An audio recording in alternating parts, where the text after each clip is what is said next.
કેમિસ્ટોની હડતાલ છે। ઓનલાઈન દવાના વેચાણના વિરોધમાં હડતાલ છે। ઓનલાઈન નકલી દવા વેચાતી હોવાનો આક્ષેપ પણ લાગી રહ્યો છે।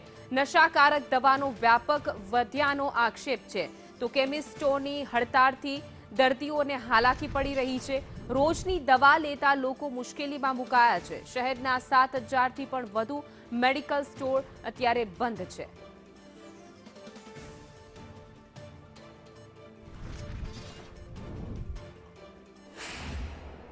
રાજ્યભરના કેમિસ્ટો આજે હડતાલ પર છે। ઓનલાઈન દવાનું જે વેચાણ થઈ રહ્યું છે તેના વિરોધમાં આજે હડતાલ કરવામાં આવી રહી છે, કારણ કે ઓનલાઈન દવા હેઠળ ડ્રગ્સ વેચાતું હોય અને યુવાધન છે તે બરબાદ થતું હોય તેવા આક્ષેપસર છે તે ગુજરાતભરના જે મેડિકલ સ્ટોરો છે તે આજે બંધ પાડવામાં આવી રહ્યા છે અને વિરોધ કરવામાં આવી રહ્યો છે। જોઈ શકાય છે કે સુરતમાં પણ 7,000 જે સ્ટોરો છે તે બંધ રાખીને વિરોધ કરવામાં આવી રહ્યા છે।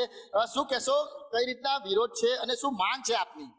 અમારી માંગણી ઓનલાઈન મેડિકલ જે મળી રહી છે એની સામે જ છે, બીજી કોઈ અમારી માંગ નથી। પ્રિસ્ક્રિપ્શન એમનામ AI થી જનરેટ કરીને યુવાધન નશાકારક ગમે તે દવા લઈ લે છે અને પછી નશાના રવાડે થઈ જાય છે। એના માટે સુરતના 7,000થી 7200 મેડિકલ સ્ટોર અને ગુજરાતના 35,000 મેડિકલ સ્ટોરે આજે બંધ રાખ્યું છે। આજે યુવાધન કોઈ પણ છે AI ના એપ્લિકેશનથી જે આજે જનરેટ કરીને પ્રિસ્ક્રિપ્શન મોકલે છે અને ઓનલાઈન દવાઓ યુવાધનને જે મળી જાય છે એનાથી ઘણું નુકસાન થાય છે આપણા યુવાધનને। શું માંગ છે આપની? બસ એ બધું બંધ થવું જોઈએ। ઓનલાઈન જે અત્યારે મળે છે દવાઓ બધી પ્રોપર ચેનલથી બધી દવાઓ મળવી જોઈએ।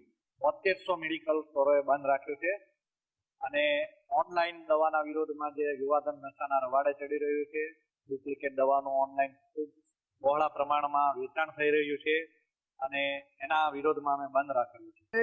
ઓનલાઈન વેચાણ થાય છે એ બંધ થાય તો આ જે યુવાધન નશાના રવાડે ચડે છે એ બધું બંધ થઈ જશે।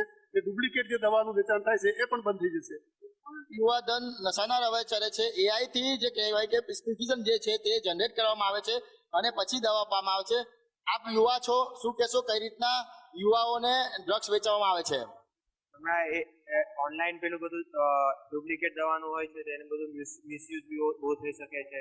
ડુપ્લિકેટ હોય તો નાર્કોટિક બધી પ્રોડક્ટ હોય એના માટે બી થાય છે। એના માટે યુવાનોને બહુ નુકસાની થઈ શકે છે અને હેલ્થ પણ બગડી શકે છે। તમામ જે 7,000 મેડિકલ સ્ટોરના માલિકો છે તે બંધ રાખીને અત્યારે વિરોધ દર્શાવવામાં આવી રહ્યો છે। કેમેરા પર્સન ભૂષણ ચૌધરી સાથે મનીષ પરમાર, સંદેશ ન્યૂઝ, સુરત।